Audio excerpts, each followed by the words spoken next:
Hi guys, in front of me is OPPO Find X2 Neo, and let me show you how to add photo to contact on this device.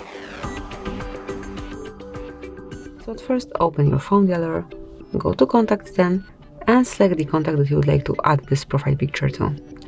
Now tap on edit icon and tap on profile picture. You can either take a photo by tapping on camera or select something from your gallery. And now just pick the picture that you want to add as a profile one. You can crop it however you wish. Let me do it this way and tap on confirmation mark. Then click on confirmation mark again. And that's it. From now on, this picture is assigned to Timon, and anytime he will be calling you, you will be able to see this profile picture at first. So that's it. That will be all. Thank you for watching.